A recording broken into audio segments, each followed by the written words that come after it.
SSC, RRB, PSC തുടങ്ങിയ മത്സര പരീക്ഷകൾക്ക് ഉപയോഗപ്രദമായ കുറച്ച് കറണ്ട് അഫയേഴ്സ് പരിചയപ്പെടാം. ഇന്ന് നമ്മൾ നോക്കാൻ പോകുന്നത് ജൂൺ 16 തീയതിയിലെ കറണ്ട് അഫയേഴ്സ് ആണ്. പ്രധാനമന്ത്രി നരേന്ദ്രമോദിക്ക് ഈയിടെ the order of the white double cross first class ബഹുമതി നൽകി ആദരിച്ച രാജ്യം ഏതാണ്? സ്ലൊവാക്യ. സ്ലൊവാക്യയുടെ ഏറ്റവും ഉയർന്ന ദേശീയ ബഹുമതിയും സ്റ്റേറ്റ് ഡെക്കറേഷനുമാണ് the order of the white double cross first class. പ്രധാനമന്ത്രി മോദിക്ക് ലഭിക്കുന്ന 33ാമത് അന്താരാഷ്ട്ര പുരസ്കാരമാണിത്. ഇന്ത്യ സ്ലൊവാക്യ ഉഭയകക്ഷി ബന്ധങ്ങൾ ശക്തിപ്പെടുത്തുന്നതിലെ അദ്ദേഹത്തിന്റെ ദീർഘവീക്ഷണത്തോടെയുള്ള നേതൃത്വത്തെയും സംഭാവനകളെയും മുൻനിർത്തിയാണ് ഈ ആദരവ് നൽകപ്പെട്ടത്.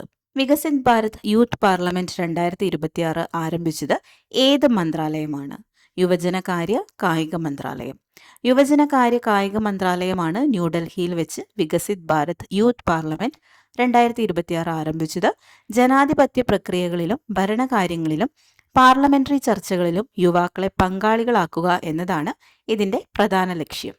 ഇന്ത്യയിലെ ആദ്യത്തെ 8 വരി തുരങ്കം ഏത് കടുവ സങ്കേതത്തിന് അടിയിലൂടെയാണ് നിർമ്മിക്കുന്നത്? മുകുന്ദ്ര ഹിൽസ് കടുവ സങ്കേതം.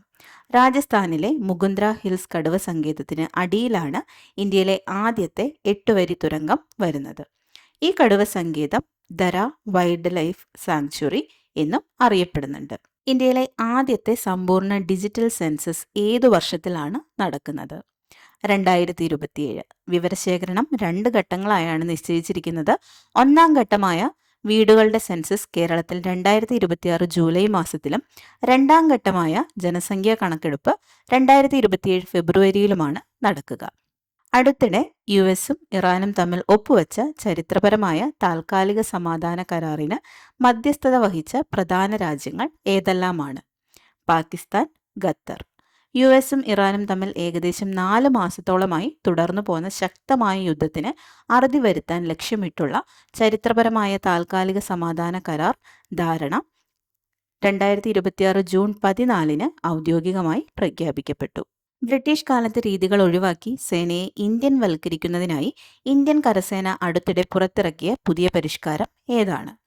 Army uniforms 2026. ഇത് പ്രകാരം പുരുഷ ഉദ്യോഗസ്ഥർക്ക് ബന്ദി ജാക്കറ്റും വനിതാ ഉദ്യോഗസ്ഥർക്ക് ഇളം നിറത്തിലുള്ള സാരിയും ഔദ്യോഗിക വസ്ത്രത്തിന്റെ ഭാഗമാക്കി മാറ്റി. 2026 ജൂണിൽ വിജയകരമായി പരീക്ഷിച്ച LRLAC M മിസൈൽ വികസിപ്പിച്ചെടുത്ത സംഘടന ഏതാണ്? Defence research and development organisation. LRLACM പൂർണ്ണരൂപം long range land attack cruise missile എന്നതാണ്. പരീക്ഷിച്ച തീയതി 2026 ജൂൺ 15 ഇത് പരീക്ഷിച്ച സ്ഥലം ഒഡീഷ തീരമാണ്. ഇതിന്റെ ദൂരപരിധി വരുന്നത് 1000 കിലോമീറ്ററിലധികമാണ് എന്നതും ഓർക്കുക.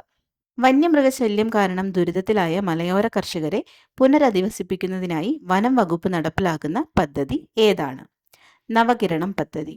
വന്യമൃഗങ്ങളെ ഭയക്കാതെ സുരക്ഷിതമായി ജീവിക്കാൻ കർഷകരെ സഹായിക്കുന്ന ഒരു പുനരധിവാസ പദ്ധതിയാണിത്. കർഷകർക്ക് തങ്ങളുടെ ഭൂമി വനം വകുപ്പിന് കൈമാറാം.